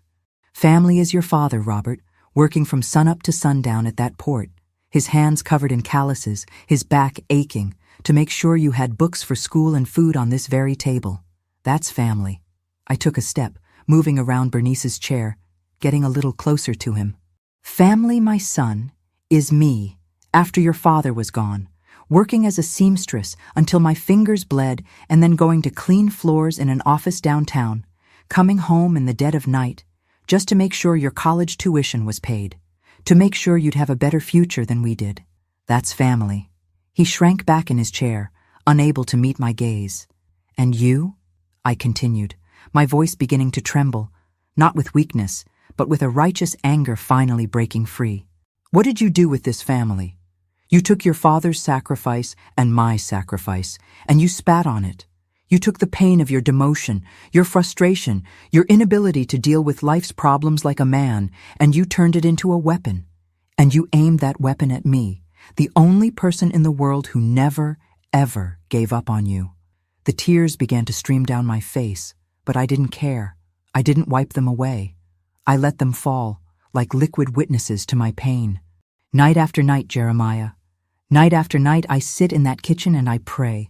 But my prayers have changed. I used to pray for your safety, for your success. Now I pray that you come home and go straight to bed without speaking to me. I pray that your poison won't touch me. I pray to be invisible in my own home. You have turned my home into a prison. You have turned my mother's love into a sentence. I didn't mean to hurt you," he stammered, finally looking up. There were tears in his eyes too, but they were the tears of self-pity. "I drank too much. I lost my head. It won't happen again, Mom, I swear. I swear to God." "Oh, no, no, no," I said, shaking my head slowly. "Don't you use God's name in this house. Not today. How many times have I heard that promise, Jeremiah? Huh? How many hungover mornings have you woken up crying, begging for my forgiveness? And I, like a fool, believed you. Every single time. I forgave you. I cleaned up your messes. I lied to the neighbors. I hid my tears. I protected you. And you know what my forgiveness did? You know what my protection did? I leaned over the table, my knuckles resting on the lace tablecloth. It gave you permission. My silence, my forgiveness, they told you it was okay, that you could yell, that you could break things, that you could humiliate me. And last night, they told you that you could hit me. The word hit hung in the air, ugly and irrefutable. "And you know what the worst part is, Jeremiah?" I went on, my voice now a hoarse whisper. "It wasn't the pain. The physical pain goes away. The bruise will fade. The lip will heal. The worst part was your silence afterward. The way you turned your back and went upstairs like you'd just stepped on a bug. Your total and complete lack of remorse. It was right there in your silence that I understood.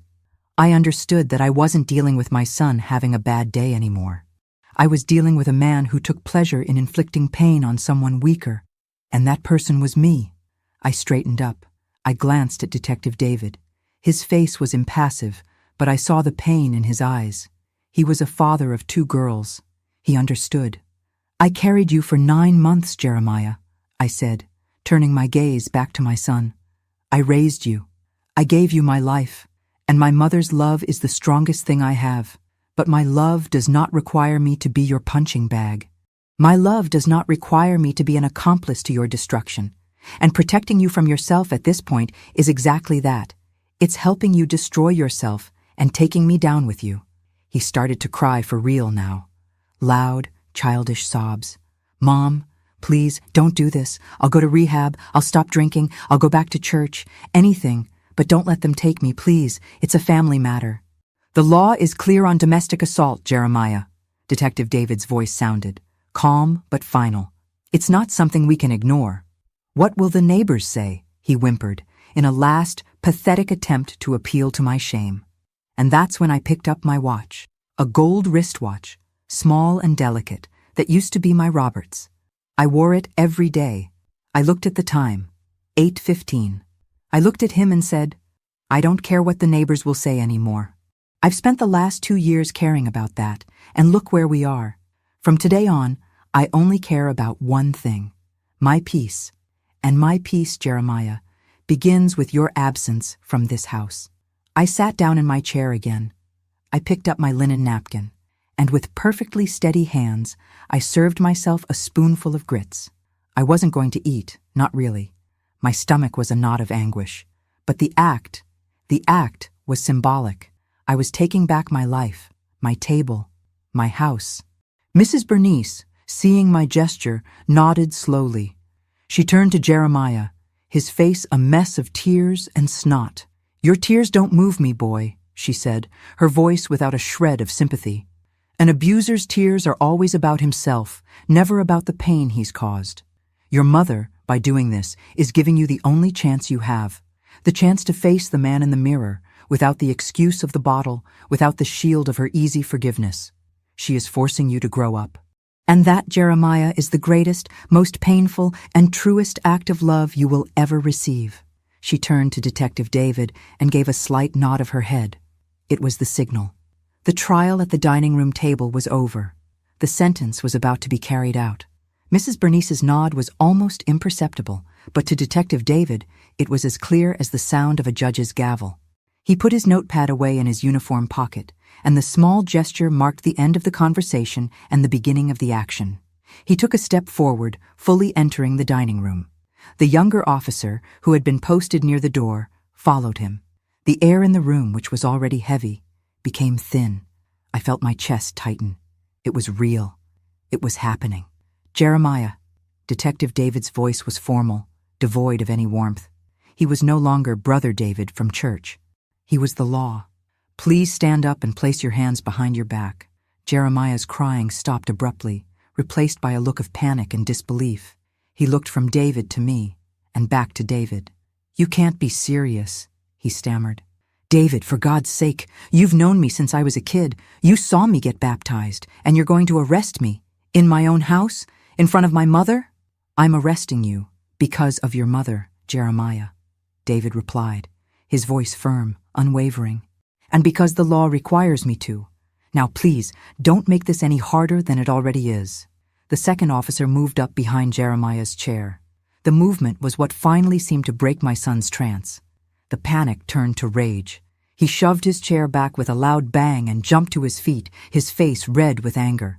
Don't you touch me, he yelled, pointing a finger at the officer. This is absurd. It's a family matter. She's my mother. We fight sometimes. Everybody fights. He turned to me, his eyes pleading and furious at the same time. Mom, tell them to stop. It was just an argument. I lost my head. Tell them you don't want to press charges. Everyone in the room looked at me. His question hung in the air. The last chance for me to back down, to go back to being the protective mother, the fearful woman. For a second, my heart faltered. To see my son, my baby, in this situation, cornered, desperate.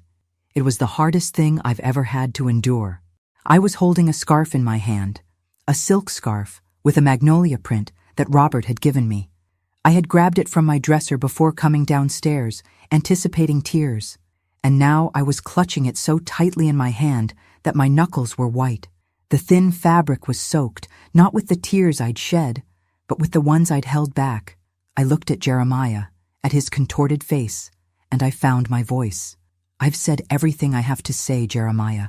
My voice came out low but clear. I'm not going to lie for you. Not anymore. Those words were the final sentence. Jeremiah's face crumbled. The anger gave way to abject despair. He seemed to deflate, as if his spine had been removed. He knew he had lost.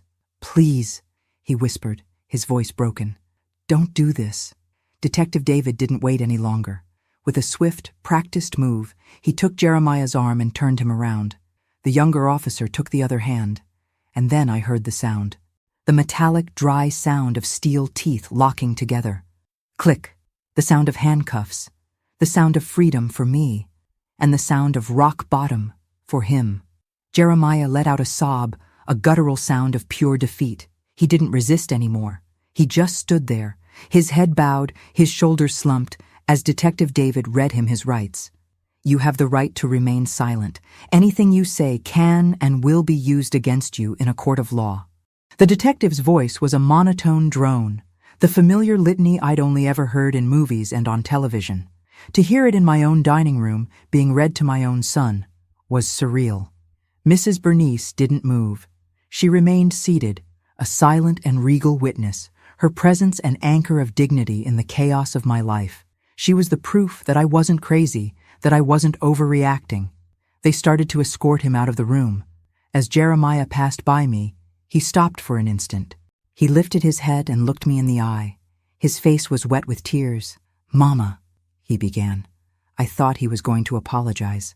But no, you're going to regret this, Mama, he said, his voice low, full of a poison that chilled my blood. You're going to be all alone in this old house, with your old junk, and you're going to regret it. It was a threat, the last attempt of a tyrant to maintain control through fear. But the fear in me had died that morning. I met his gaze without flinching. I didn't feel anger. I felt nothing but a deep, abysmal sadness and pity. Pity for the weak man he had become. Maybe, Jeremiah, I replied, my voice steady, without a hint of hesitation. Maybe I'll regret that it had to come to this, but I will never, ever regret choosing my own life today. Detective David gently pulled him by the arm, and they continued walking. I watched them as they crossed the front hall. The other officer opened the front door. The bright morning sun flooded the hallway, making me blink. I didn't go to the door. I didn't want to see the curious neighbors peering out their windows. I didn't want to see the look on my son's face as he was put into a police car. I stood just inside my dining room and just listened. I heard their footsteps on the wooden porch. I heard Detective David's voice saying something to him. And then I heard the sound of the police car door slamming shut, a hollow, final sound. And then the sound of the engine starting and driving away until it faded into the distance. And then the silence returned. But it was a different kind of silence. It wasn't the heavy, oppressive silence of the early morning. It was a light silence. Empty, yes. Painful, without a doubt. But light. It was the silence of peace. The silence of a house that no longer held fear. I just stood there for I don't know how long. My muscles, which had been tense for hours, began to relax. The adrenaline that had kept me on my feet started to dissipate, and a wave of exhaustion, so overwhelming, hit me. My knees buckled. Before I could fall, I felt a firm hand on my arm. It was Mrs. Bernice. She had gotten up and come to me. She held me steady, and the other officer, the one who had stayed behind, came over and pulled out a chair for me.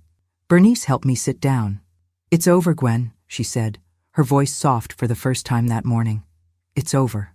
And it was only then, sitting there in my dining room, with the smell of coffee and biscuits still in the air, with my best friend beside me, that I allowed myself to fall apart. I covered my face with my hands, and I wept. I wept for the loss of my son, for the shame, for the pain. I wept for the boy he once was, and the man he never became.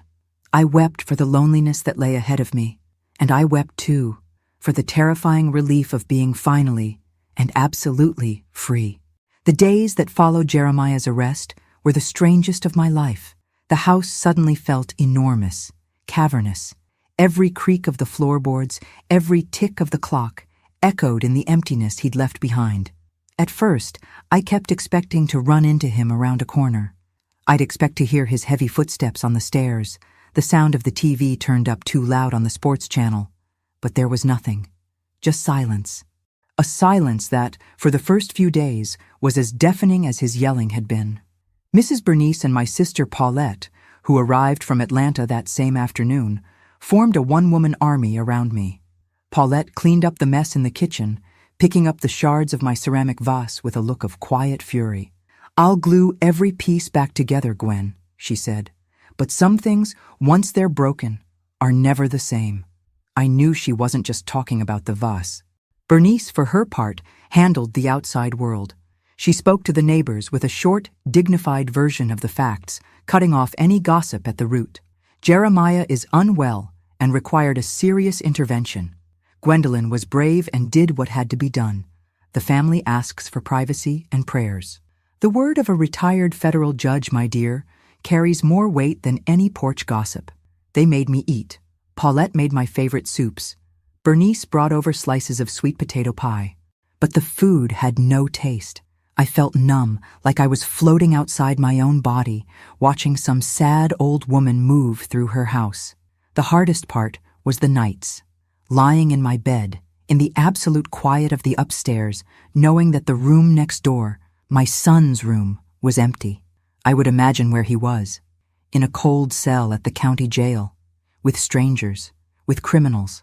The mother in me would scream. I felt like a traitor. I had nightmares. I dreamt he was a little boy again, crying behind bars, and I couldn't reach him. I woke up several times with my face wet with tears. It was Bernice who, on the third day, sat with me on the porch and gave me the harshest medicine. "Gwendolyn, stop," she said, her voice firm but not without compassion. "Stop torturing yourself. You didn't put him there. His choices put him there. The liquor put him there. His anger put him there. You just opened the door so the consequences could walk in. And you only did that when your own life was at risk." She was right. I knew she was. But a mother's heart doesn't run on logic. It runs on a stubborn, sometimes blind, love. That same week, I took the first step for my own safety. I'd always been a woman who felt safe in her home, never even locked my doors during the day. But Jeremiah's threat at the door, "You're going to regret this," had lodged itself in the back of my mind. I called a company I saw advertised online and had a security system put in. Little, discreet cameras on the front and back porches, and an alarm with sensors on the doors and windows. The young technician who came to install it was very kind. He showed me how to arm and disarm the system with a small keypad by the door. The first night I pressed the buttons and heard the soft beep confirming the house was locked down. I breathed a little deeper. It was a small bit of control, but it was my control. My sense of security was no longer something that depended on someone else's mood. The second step was at the suggestion of Reverend Michael from our church. He came to visit, brought me a book of Psalms, and talked with me for a long time. "Sister Gwen," he said, "the body heals, but the soul needs a different kind of doctor." He gave me the card of a therapist, a Dr. Simone Dubois, a black woman specializing in family trauma in the community. I hesitated. In my generation, we didn't do therapy. We talked to God, to our pastor, to our friends. But the world had changed, and I needed more help than the hymnal could give me. My first session with Dr. Simone was terrifying. I sat in her calm office with its comfortable chairs and the smell of chamomile tea in the air, and I couldn't speak. The shame was a lump in my throat. But she was patient. She didn't push. She just sat there, with me, in my silence, until finally I started to cry. And after I cried, I started to talk. And I talked for a solid hour without stopping. I talked about my fear, my guilt, my love, my anger, and she listened. For the first time, I felt like someone was hearing me without judging me. As I began my stumbling path to healing, Jeremiah was starting his. Because of the complaint and my testimony, he was charged with assault. His history of disturbing the peace didn't help him. Bernice explained that, for a first violence offense, he likely wouldn't get a long prison sentence, but that the court would almost certainly order him into a mandatory rehab program for alcohol and anger management. And that's exactly what happened. He stayed in the county jail for 3 weeks, awaiting his hearing. And it was during that time that the letter arrived. It was a plain white envelope from the county jail. My name and address were written in his handwriting, which I'd know anywhere. My hands trembled as I took it from the mailbox. I sat in my rocking chair on the porch to read it. The afternoon sun was warm on my shoulders. I opened the envelope carefully. The letter was short, written on a sheet of lined paper. "Mom," it began, "I don't really know how to start this. I guess 'I'm sorry' isn't enough. I've said and done unforgivable things. I know that now. These past 3 weeks in here, sober, with nothing to distract me, they've been the longest and clearest of my life. I've had to look at the man I've become, and I didn't like what I saw. I saw a bitter, weak man who blamed everyone for his problems, especially the one person who loved him most. I don't remember everything from that night, but I remember enough, and the image of your face, the fear in your eyes. I'll never forget that. I hate myself for causing you that. When they put the cuffs on me, I hated you. I blamed you. But in here, in this quiet, I understood. You didn't do that to me. You did that for me. You hit the emergency button because the plane was going down and I was too busy fighting with the flight attendant. You stopped me. And maybe, as crazy as it sounds, you saved my life. I'm not asking for your forgiveness. I don't deserve it. I just wanted you to know that I understand. Thank you for having the courage I didn't have. Jeremiah. I read the letter 2-3 times. The tears ran down my face and dripped onto the paper, blurring the ink. But they weren't tears of sadness. They were tears of hope? Relief? I don't quite know. It was the first time in over 2 years that I had heard my son's real voice. Not the voice of the drunken monster, but the voice of the man who was lost inside. The voice of the boy who once promised me he'd make his father proud. He still had a long road ahead. The court sentenced him to 6 months in an inpatient rehab program, followed by a year of probation and mandatory therapy. 6 months. It felt like an eternity. But for the first time, I felt there was a light at the end of the tunnel. A long, dark, scary tunnel. But there was a light. In the months that followed, I focused on myself. I continued my therapy with Dr. Simone. I rejoined the church sewing circle. I started having Mrs. Bernice over for tea again. Slowly, my house started to feel like a home again, not a prison. The silence was no longer scary. It was peaceful. I bought a tablet, one of those with a big screen and a nice leather case. I learned how to use it to read my books, to watch the news, to video call with Paulette. The world, which had shrunk to the size of my house, started to expand again. And then, 6 months later, the phone rang. It was a mediator from the rehab center. Jeremiah had successfully completed the program. He was sober. He was working a simple job, bagging groceries at a supermarket and living in a small rented apartment on the other side of town. And he was asking to see me, not at home, not alone, in a mediated session with a therapist present. My heart jumped. Fear, hope, doubt. It all swirled together. Was I ready? Did I want to see him? I looked around my living room, at the afternoon sun streaming through the window, at my houseplants, at the photos of my family. I was at peace. And the question I asked myself was, am I willing to risk this peace? The question echoed in my head for days. Was I willing to risk my peace? The peace I had fought so hard to win back, that I had built brick by brick on the ruins of my old life.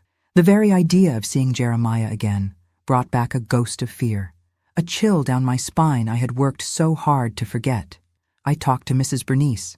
She, practical as ever, said, "Gwendolyn, the decision is yours. But remember this. Seeing him doesn't mean forgetting. Listening doesn't mean letting him back in. You can go, hear what he has to say, and keep your door and your heart locked just as firmly as before." I talked to Dr. Simone. She went deeper. "What are you afraid of, Gwen? Are you afraid of him? Or are you afraid of the mother inside of you, the one who still wants to forgive and forget everything?" Her question hit me right in the chest. That was it. I wasn't afraid of the Jeremiah of now, the sober man under the watch of the law.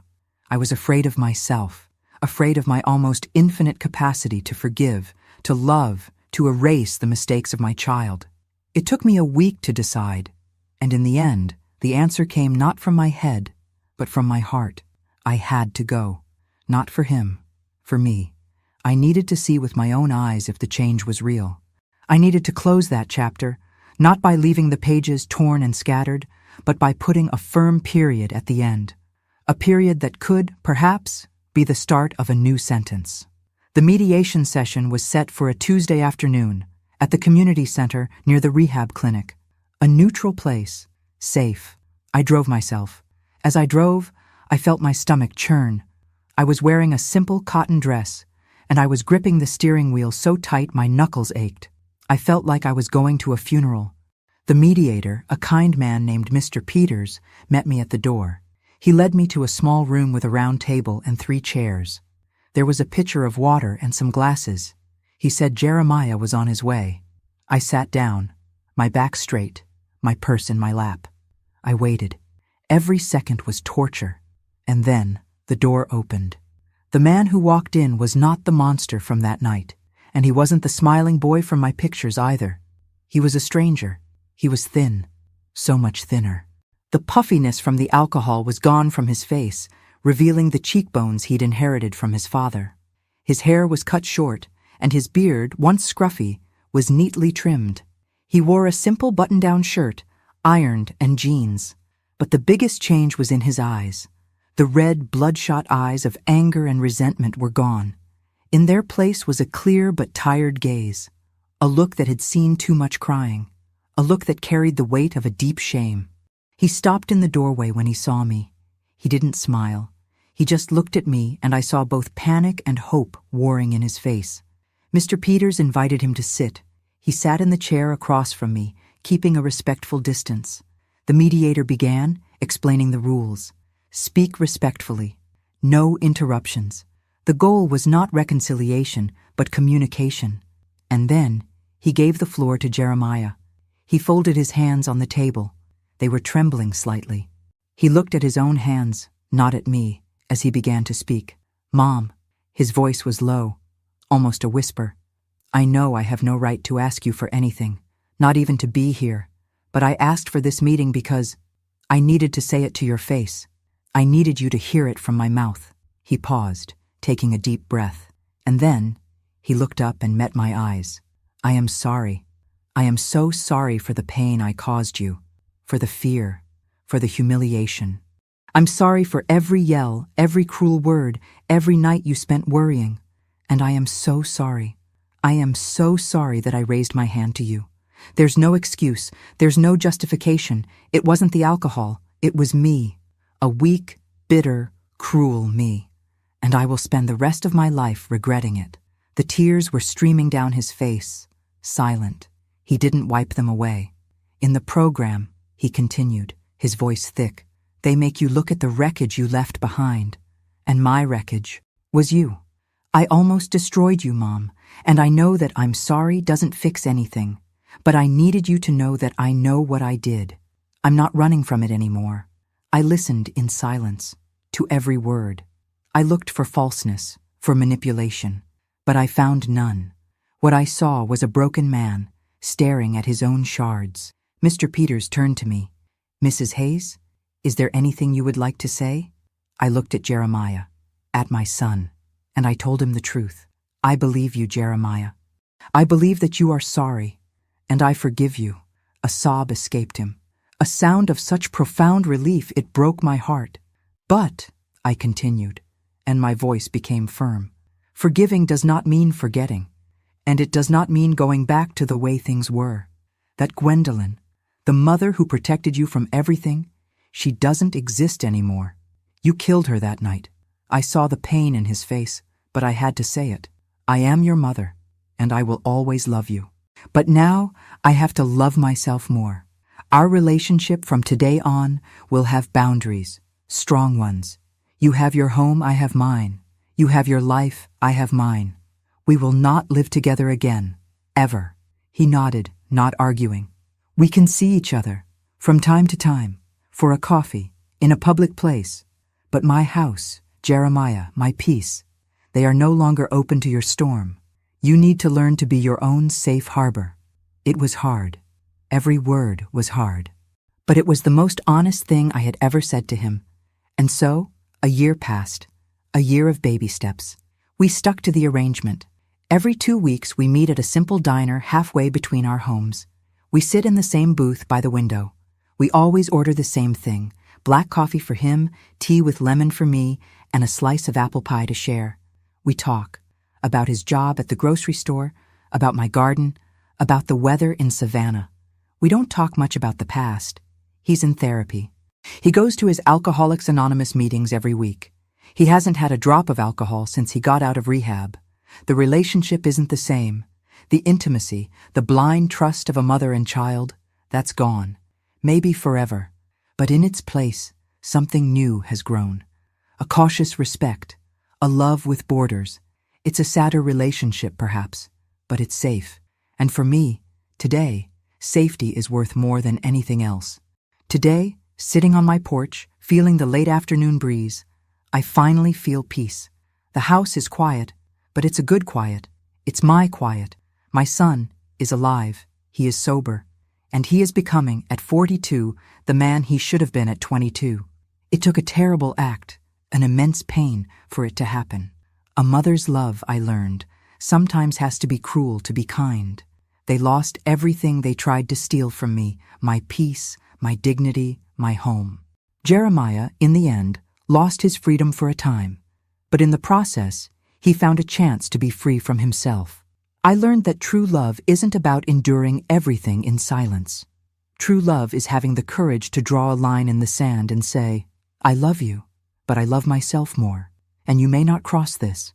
And sometimes the family you choose to stand with you, like a judge next door and a sister in another city, is stronger than the family of blood that tries to tear you down. And you?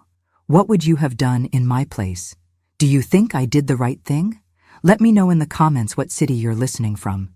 And if you enjoyed my story, please leave a like on the video so I can keep bringing more stories like this. Thank you for your kindness. On the screen, you'll see other stories that I'm sure you'll like. Click on one to watch. Oh, and don't forget to subscribe. Until the next story.